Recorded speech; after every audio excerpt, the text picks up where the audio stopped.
we know who the final boss is for the Age of Apocalypse box, and not what I thought. I definitely guessed wrong. I think a lot of people guessed this wrong, and I'm mixed on it, I think. I think I'm mixed on it. I'm not 100% sure yet. We're going to go through this. We're going to look at the cards. We're going to see what it's all about. We're going to take our time reading through this and whatnot, because it's kind of interesting what they're doing for the final boss. There's actually some cool stuff in here. Maybe a little bit of disappointment, but that's why I need to hear from you all. I want to know your thoughts right now.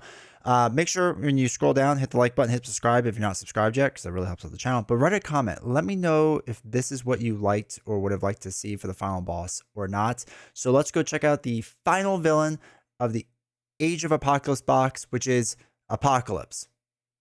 Again. So I don't know the Age of Apocalypse comics really well, and I've had chat over on twitch.tv/D20 Woodworking. If you haven't hit the follow button over there, make sure you do, because we're about to hit 1,000 followers. Yeah, 1,000 followers.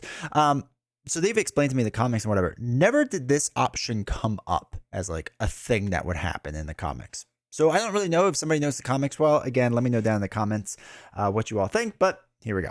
So the apocalypse is nigh. The release of Marvel Champions, the latest expansion is just days away. Over the past couple months, they previewed it, which, by the way, they have done a really good job previewing all these villains and whatever. It is pretty cool that they've done this. I know some people have complained because like they want to be like surprised and whatever. And like, I get it. But like if you're in this space with us, like it's not gonna happen. So, all right, the final battle after Dark Beast's defeat, our heroes take control of the time portal and use the return to the past, hoping to prevent Professor X from being assassinated. Unfortunately, they arrived just a second too late. The Professor is infected with a deadly technovirus, and only Apocalypse has the cure. With no other options, the heroes travel to the high-tech pyramid of Saburnur to bring the fight to the villain himself. So we have Apocalypse, but we have a big Apocalypse card, which this is kind of cool. Also, I don't love the formatting. There's like a lot of extra dead space up here. Like, okay, so I stare for my real work. I stare at like graphic design a lot for magazines because I have to like edit things and whatever. This dead space drives me nuts, but that's just a side note. They probably just didn't have a big enough like photo to fit, which is fine. If you think this version of Apocalypse won't be as strong as the full-blown tyrant you fought earlier, think again. Like, okay. While he may not have fully ascended yet, this version of Apocalypse makes up for his lack of an empire with raw power, and this is represented in the game's very first three-sided villain card, which is pretty cool. Apocalypse begins the game in Biomorph. So this is a first stage. He's a 1-2 stat line with 16 hit points. Apocalypse gains Overkill, which is great. Again, they've always been trying to work, or not always, they've been recently trying to work around this the chump blocking, right? They want to stop that. So after Apocalypse changes to this form, deal 1 indirect damage to each player. Okay. Wait. Yeah, to each player, which focuses primarily on attacking. As the scenario goes on, various cards cause him to shift to his scheme focus Cyberpath, which is a 2-1 stat line. Retaliate 1, still 16 life. After Apocalypse changes this form, place 1 threat on each scheme in play. Okay, and then, or enlarge to his stalwart and imposing giant form. So his giant form is again 2-2 stat line, stalwart. After Apocalypse changes this form, heal 1 damage from him. Okay, cool. Each form has a different ability that triggers when Apocalypse changes to it, and you can expect him to change forms a lot in the scenario. Both stages of the main scheme can pull superpower cards from the encounter deck. After building up power counters, can't wait to buy those tokens. By the way, if you haven't done it yet, you can go over to buy the same token right now. Buy your tokens, use code D20BTST, right? D20, buy the same token, right? D20BTST for 5% off your order. You can still qualify for free shipping if you hit the right numbers.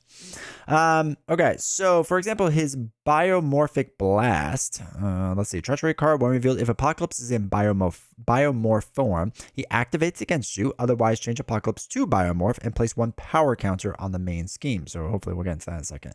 And I can swap him out. The plugged inside scheme, which comes with 5 threat. When defeated, if Apocalypse is in Cyberpath form, he activates against the player who defeated the scheme. Otherwise, change Apocalypse to Cyberpath form and give him a tough status card. Stinks. It comes in with a exclamation point. And he can draw on his staggering strength for the giant one. Gives him plus 2 attack. Attach to Apocalypse and change him to giant form. When Apocalypse attacks you, you are stunned. Discard this card after the activation, which stinks a lot. Also, the boost icon is to reveal this card, which also stinks a lot. So you're gonna have to deal with that. All right, so as if his powers weren't bad enough, Apocalypse has a full arsenal and army at his beck and call.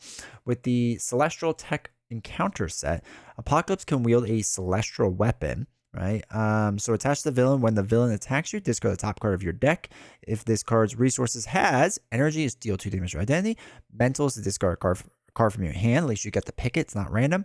Fist, you are stunned and you discard this card. And then Wild is to do all the above. So the only way you get rid of this card is like there's 50% chance, right? Between a strength icon and a wild icon. The celestial weapon to power up his attacks, he can don celestial armor, which gives him +0 scheme. When he schemes against you, basically the energy heals 2 damage from the villain. Mental, you are confused, discard this card. Fist, give the villain a tough status, and wild, do all the above. So we'll have to keep note that it's 2 different resources, just FYI. If this still isn't enough, Apocalypse can call upon members of Clan Akaba, I don't know. With the Ozymandias, 1/1/6 elite minion, toughness villainous. When he schemes, place the threat on ancient ritual. And as a boost card, you get to choose to either place 3 threat on ancient ritual, or this card gains 3 boost icons. Ooh, that's rough. So Tyrant Worship clans utilize an ancient ritual. 5 threat in the side scheme, permanent setup. Oh, interesting. It's going to be a setup card. After threat is placed here, if there's at least 10 threat here, remove 5 threat from the scheme and deal each player a face down encounter card. That's terrible. Overwhelming hero encounters the clan zealots. 2/2/3 stat line with guard. When defeated, place 2 threat on ancient ritual. That stinks. Will gladly leap to the defense of their master. Their defeat fueling the ancient ritual, while the fierce scarab. 1/3/5 stat line, quick strike. After scarab attacks, place 1 threat on ancient ritual, 3 threat instead of the attack defeats an ally. Again, they're trying to get you not to use your allies. Can grant the ritual a significant boost each time she defeats an ally. With Apocalypse commanding such forces in combination of his own strength, the heroes will have to bring their A game. So we don't get to see his main scheme that we kind of they alluded to it, but I feel like they didn't bring it up. I'm going to go through all the cards really fast to make sure. Emerging victorious. Our heroes have fought long and hard throughout the entirety of the Age of Apocalypse campaign. From the onslaught of Unis and the Infinites to the battle against Apocalypse for the fate of the world, this campaign serves the perfect finale for the Mutant Trilogy expansions. Look forward to getting these scenarios yourself when it arrives in store or on shelves on the 29th. So, oh no, wait, did we really miss the pyramid? Did we do this every time we miss cards? I swear.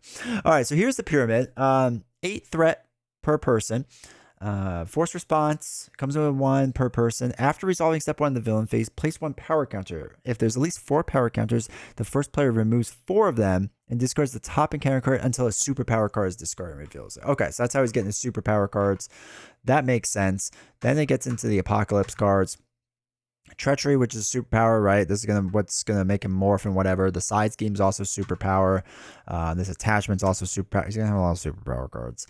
And then he's got a weapon, armor, celestial, okay. And then it gets into all these cards, which is fine. Okay, so we did cover all the cards. See, we got there, chat. So, all right, that's the announcement. Let's go talk a bit about this. So, good and bad, right? Good and bad.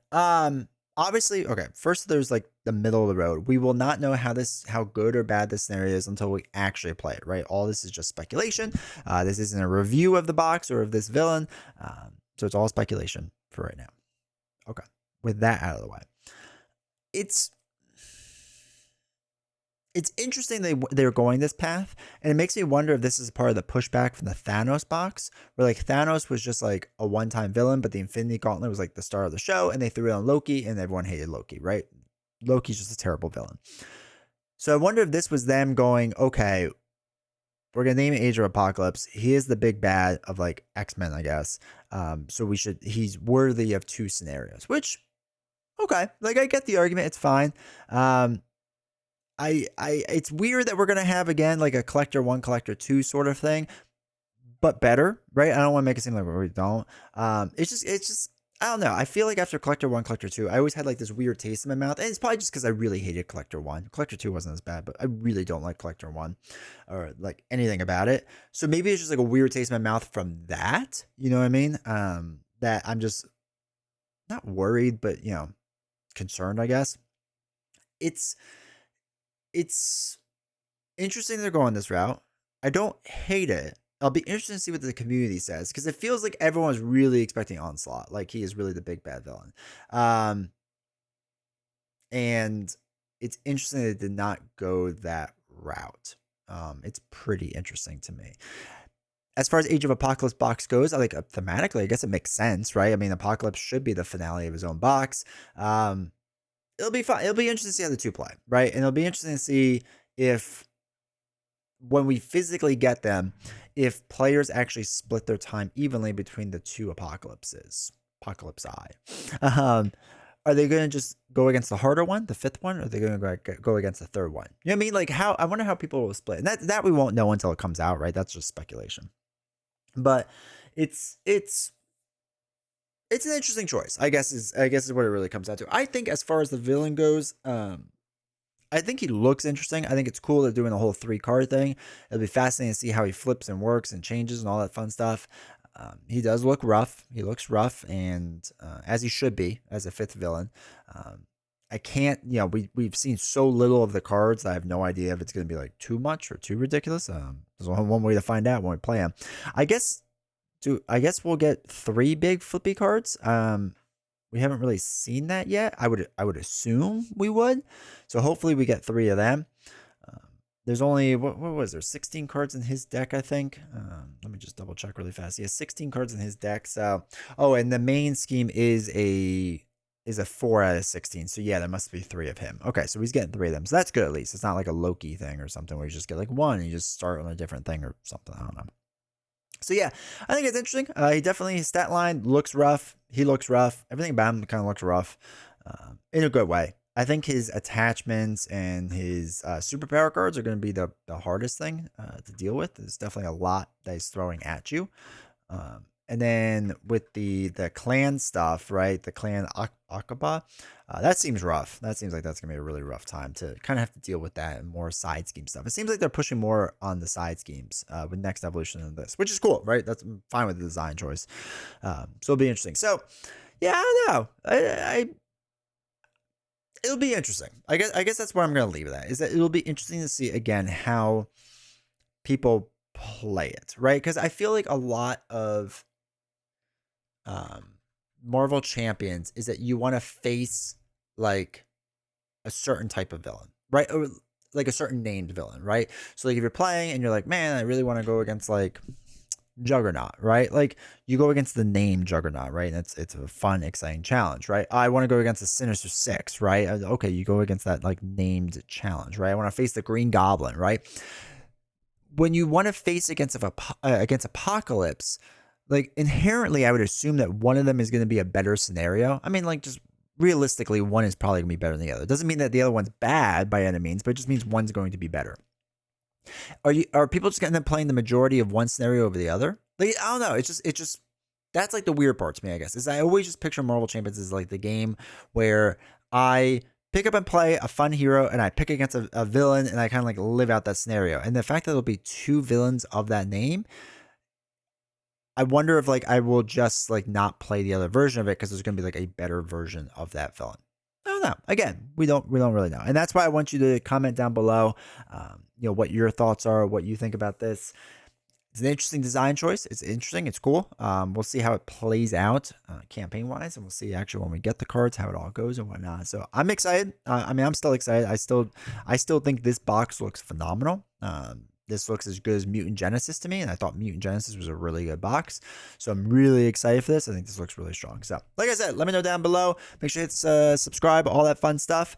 And yeah, we'll be playing this campaign really soon. So make sure you're subscribed and turn on notifications so you know when I go live. I'll see you all next time.